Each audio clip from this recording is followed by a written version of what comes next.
Good morning class third. आज हम हिंदी पढ़ने जा रहे हैं। जो पहला प्रीवियस क्लास में जो हमने ये चैप्टर आपका हिंदी का जो सेकंड चैप्टर पढ़ा था ना, बर्तनों के बच्चे, वो चैप्टर आपने ख़त्म किया। आप अच्छे से घर पे पढ़े हो और उसका कठिन शब्द भी हमने लिखवाया था। आप आशा रखती हो आप वो कठिन शब्द आप घर पे लर्न किए हो। आज हम इसी का क्वेश्चन आंसर और एक्सरसाइज और इसका शब्दार्थ, कठिन शब्द के शब्दार्थ हम आज करेंगे। ठीक है, ये जो कठिन शब्द का शब्दार्थ है ना, ये भी आप अपनी नोटबुक में करोगे। देखो मैम ने नोटबुक में कराया ना, तो नोटबुक में आप भी करोगे। क्या है शब्दार्थ? क्या है? उत्सव मतलब जलसा या समारोह, जब्त मतलब कब्जा, लाचार मतलब बेवश, तपक मतलब तुरंत। ये जो शब्द की अर्थ है ना, ये अपनी नोटबुक में लिखोगे। ओके, उसके बाद हम आते हैं एक्सरसाइज में। एक्सरसाइज में जो क्वेश्चन आंसर है ना, ये जो क्वेश्चन आंसर है, ये क्वेश्चन आंसर आप इसी नोटबुक में, ये बुक में भी लिखोगे। ये जो खाली स्थान है इसको भी आप भरोगे और नोटबुक में भी लिखना है। ओके, तो क्वेश्चन आंसर हम स्टार्ट करते हैं। देखो पहला क्वेश्चन क्या है? सेठ को किस चीज़ का शौक था? अब बताओ, सेठ जी का किस चीज़ का शौक था ना? सेठ को नए नए बर्तन इकट्ठे करने का बहुत शौक था, है ना?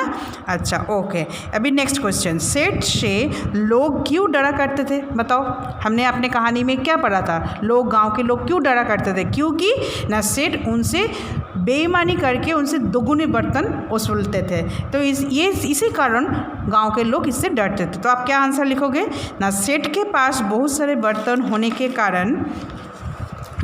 के कारण शादी ब्याह में उससे बर्तन उधार कर ले जाते थे, लेकिन सेठ कुछ ना कुछ बहाना बनाकर उनसे दोगुने बर्तन वसूलता था। वही कारण था कि लोग उनसे डरते थे। अपने जो कहानी में है यही तो पढ़ा था ना, तो ये है इसका आंसर। नंबर थर्ड, सेठ को बंसी ने और बर्तन खरीदकर क्यों दिया? जो किशन था ना बंसी, वो सेठ को और बर्तन क्यों खरीद के दिया? क्योंकि बंसी के घर में एक उत्सव था, तो बंसी वो सेठ जी से बर्तन लेके गया था। फिर जब वापस आने का टाइम हुआ तो क्या हुआ? उससे वो क्या किया? बेईमानी किया। बोला जे आप तो बर्तन जो आपने लेके गया था, आपने तो सही गिन के आपने मेरे पास सही बर्तन तो वापस दे दिया, लेकिन उसके पेट में जब आपको मैंने बर्तन दी थी, उसके पेट में बच्चा था, वो बच्चा तो आपके घर पर रह गया, वो कौन वापस देगा? तो ये जो बेईमानी की थी ना, तो बेईमानी के कारण ये बंसी जानता था, बंसी को पता था जे सेठ मेरे से चालाकी कर रहा है, बेईमानी कर रहा है, फिर भी ये लाचार होके ये नया बर्तन खरीद के सेठ को दिया था। तो आप क्या लिखोगे आंसर ना? बंसी के घर पर उत्सव होने के कारण वो सेठ से कुछ बर्तन उधार लिए थे। जब बंसी ने बर्तन वापस करने के लिए सेठ के पास आया, तब सेठ ने उसके साथ चालाकी किया और जमीन जब्त करने की धमकी भी दिया।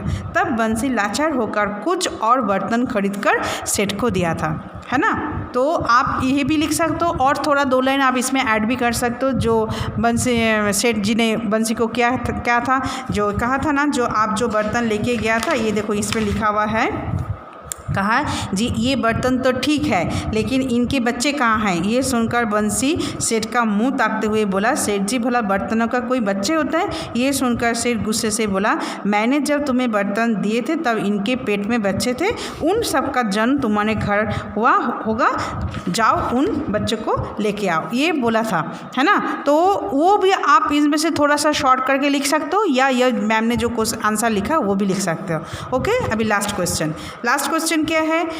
सोमू के अनुसार सेठ के बर्तनों को क्या हो गया था?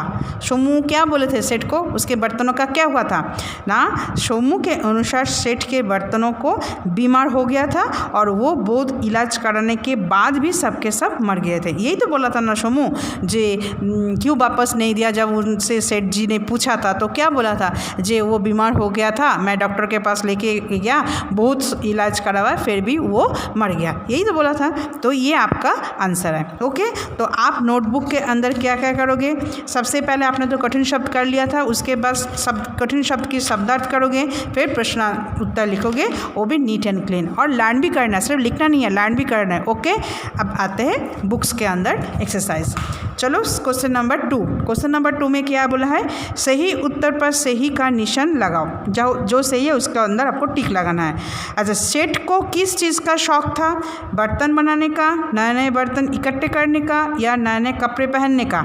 नहीं, ये होगा नए नए बर्तन इकट्ठे करने का। तो option B is the right answer. बूढ़े किसान का नाम क्या था? अब बताओ, शंकर था, सोमू था ना वंशी का था? वंशी था। ऑप्शन सी, सेठ को देखते ही किसने मुंह लटका लिया था, वंशी ने, सोमू ने या सेठानी ने? सोमू ने। तो option B is the right answer. अभी नेक्स्ट पेज में कुछ खाली स्थान है और ऊपर बॉक्स में कुछ आपको वर्ड्स दिया गया है, उससे आपको ये खाली स्थान को भरना है। सेठ को नए नए डैश इकट्ठा करने का शौक था। इकट्ठा क्या करते थे? बर्तन ना। तो ये बर्तन आप इसमें लिखोगे। ओके। अपनी डैश पर सेठ बहुत खुश था। अपना किस चीज़ से वो खुश था ना? अपनी चालाकी से। तो आप यहाँ पे देखो चालाकी लिखा है, तो चालाकी पर सेठ बहुत खुश था। ओके। वंशी ने अपने घर पर एक क्या रखा था? उत्सव का आयोजन किया था। ओके। मैंने जब तुम्हें बर्तन दिए थे तब उनके पेट में डैश थे। उनके पेट में क्या था? क्या बोले थे? बच्चे थे। तो बच्चे लिखोगे। ओके। सेठ को डैश होने लगी। क्या होने लगी? सेठ को चिंता होने लगी। सोमू ने सेठ से उसके सारे बर्तन क्या लिया था? उधार लिया था ना? तो उधार मांगे। ओके। अभी आपको सही पे टिक लगाना है और जो गलत है उसमें आपको क्रॉस लगाना है। ओके। अभी नेक्स्ट क्या है ना, सेठ कोई ना कोई बहाना बनाकर गांव वाले से दुगने बर्तन वसूलते थे। ये सही है? हाँ, ये सही है। तो आपको इसमें टिक लगाओगे। वंशी एक बुरा किसान था। हाँ, ये भी सही है, आप इसको टिक करोगे। सेठ और बर्तन पाकर अपनी चालाकी पर बहुत खुश हुआ था। हाँ, वो जब वंशी से जब बहुत सारा बर्तन उसको मिला तो वो तो बहुत अपनी चालाकी पर खुश हुआ था ना, तो ये भी सही है। तो यहाँ पे टिक करोगे। सोमू को रोते देख गोविंद घबरा गया? गोविंद था? नहीं, ये तो सेठ था। उसका नाम तो सेठ था ना, सेठ का कुछ नाम नहीं था ना। यहाँ पे देखो, सोमू को रोते देखते हुए क्या हुआ था ना, सोमू के फिर क्या हुआ ना, जब उसने सोमू से रोने के कारण पूछा तो देखो, सेठ को देखते सोमू ने मुंह लटका लिया। सेठ गुस्से से बोले, सोमू इतने दिन गुजर गए लेकिन ना तुम बर्तनों को वापस लेकर आया ना तुम कोई खबर पहुंचाए। ये सुनते ही सोमू रोने लगा। यहाँ पे तो कोई गोविंद का नाम ही नहीं है, तो ये रॉन्ग स्टेटमेंट है, तो आप इसको क्रॉस करोगे। ओके। अच्छा, नेक्स्ट, अशुद्ध शब्दों को शुद्ध करके लिखना है। यहाँ पे कुछ स्पेलिंग दिया है, इसको आपको, ये स्पेलिंग गलत है, आपको सही करके यहाँ पे लिखना है। यहाँ पे क्या लिखा है? ब्याह। यहाँ पे थोड़ी ना लिखता है ब्याह। ब्याह को ऐसे आधा ब लिखता है, फिर आ की मात्रा ह, ब्याह। बर्तन को कैसे लिखिए? रफ वाला की मात्रा ये ऊपर चला जाएगा, रफ हो जाएगा। बर्तन दुगने नहीं होता, दुगुने होता है। गिनती, यहाँ पे छोटी ई की मात्रा आएगा, ये जो पीछे बड़ी की है ना, ये छोटी ई की मात्रा आएगा, गिनती। चालाक नहीं होता, चालाकी होता है। ठीक है। जन्म ऐसा नहीं लिखते, आधा न और पूरा म लिखते। ठीक है। तो ये होगा शुद्ध स्पेलिंग है। ठीक है। ओके। अभी नीचे क्या है ना, कुछ शब्द दिया है, ये जो नीचे, इसमें देखो क्या लिखा है, संज्ञा किसे कहते हैं, आप इसको लर्न करोगे। किसी व्यक्ति, वस्तु, स्थान अथवा जाति के नाम को संज्ञा कहते हैं। तो संज्ञा किसे कहते हैं ना, किसी व्यक्ति, वस्तु, स्थान अथवा जाति के नाम को संज्ञा कहते हैं। जैसे प्रखर, मोबाइल, वाराणसी आदि। माने कोई भी किसी का नाम हो, चाहे वो जगह का नाम हो, चाहे किसी चीज़ का नाम हो, चाहे वो किसी बुक का नाम हो, किसी व्यक्ति का नाम हो, किसी का नाम हो, जिसका भी नाम हो उसको हम संज्ञा कहते हैं।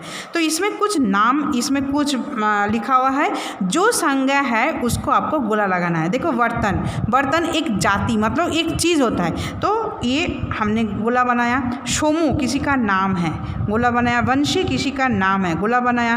किशन एक जाति हो गया, तो ये इसमें गोला बनाया। बच्चे एक जाति हो गया, इसमें गोला बनाया। बूढ़ा ये किसी जाति नहीं है, ये इसका विशेषण है, मतलब वो उसका गुण इसमें दिखा है, तो ये विशेषण नहीं नहीं है। खुशी ये भी विशेषण है, नहीं होगा। रोशनपुर ये भी किसी का नाम है, जगह का नाम है, तो इसमें गोला लगाओगे।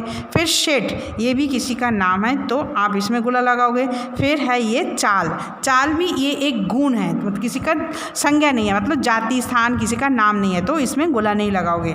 तो ये जो है ना बुक्स की जो एक्सरसाइज है, जो भी है क्वेश्चन आंसर छोड़ के बाकी सब आप इसी बुक के अंदर आपको फिलअप करना है। सिर्फ क्वेश्चन आंसर, कठिन शब्द और कठिन शब्द का अर्थ आपकी नोटबुक में करना है, वो भी सुंदर सुंदर राइटिंग में, नीट एंड क्लीन, और लर्न भी करना है। और जो नोटबुक में अपने ये जो बुक्स में है, ये बुक्स में सारे फिलअप्स, ये जो मैम ने अभी कराया, ये सारे इसी बुक्स के अंदर आपको फिलअप करना है। Okay, thank you.